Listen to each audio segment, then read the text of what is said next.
Hey y'all, I'm going to explain how to use the Gradebook template on Excel with a Mac. So today we're going to start off by putting all of our students' names in alphabetical order.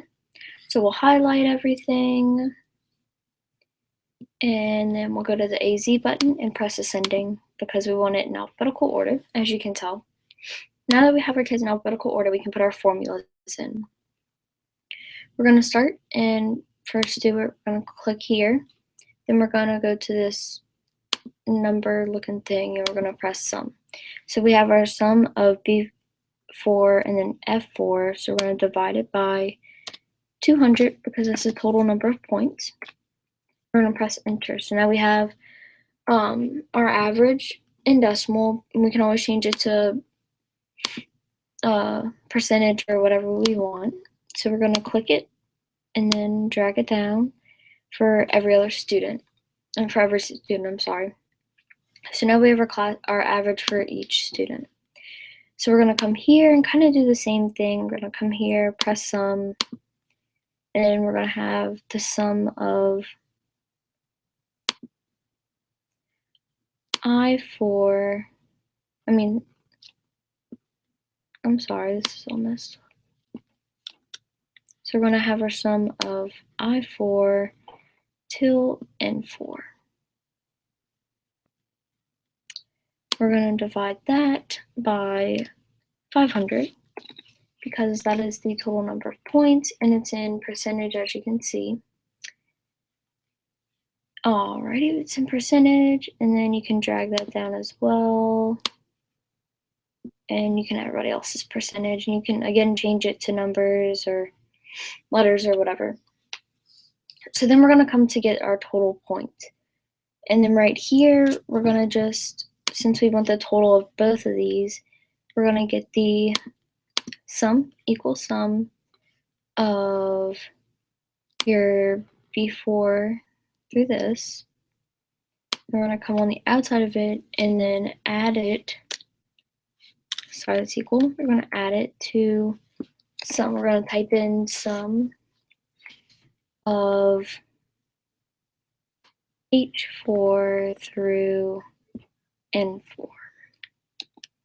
Then we're going to enter, and we're going to get our total points, and we're also going to come and drag that down and get everybody else's total points.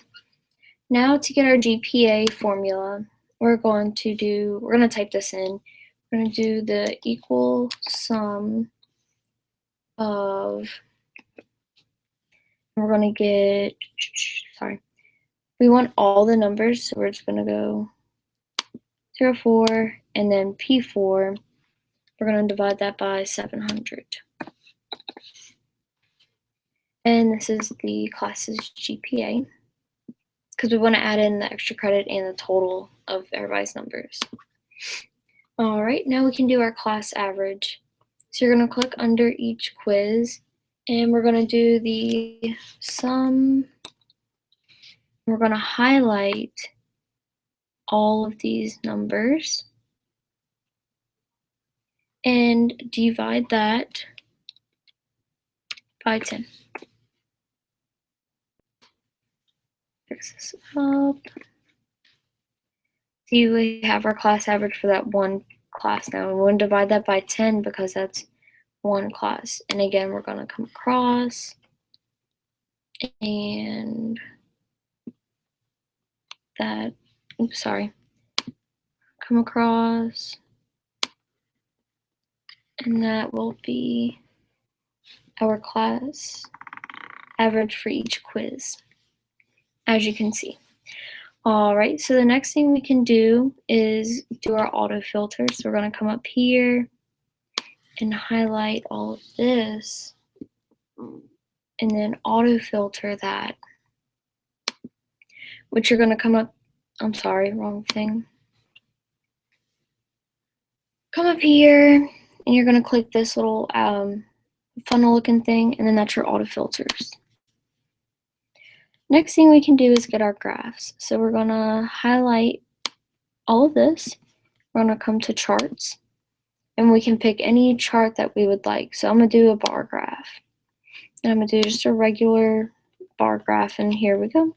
Here's our bar graph for your first quiz, and then you can change the name, color, all of that. Then we can come here for our test, highlight everything,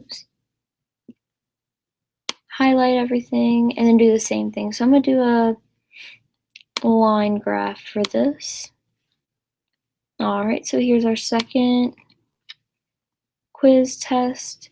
And then we can do the same thing for our GPA. Just grab it and highlight it. And then for that, we can do a pie chart. Just do a regular pie chart.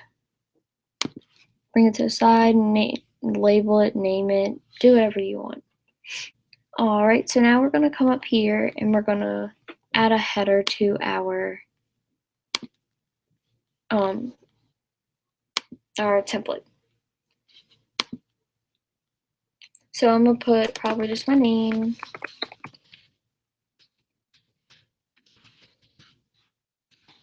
As my header. Press OK. And then we're going to add it onto there. So now we have a header. We have our charts, our header, our names are in order. We have our formulas, auto filter.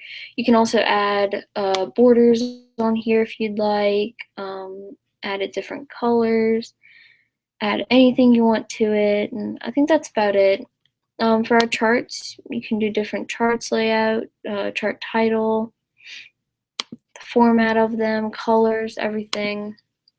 I think that's about it for me today. Have a good day.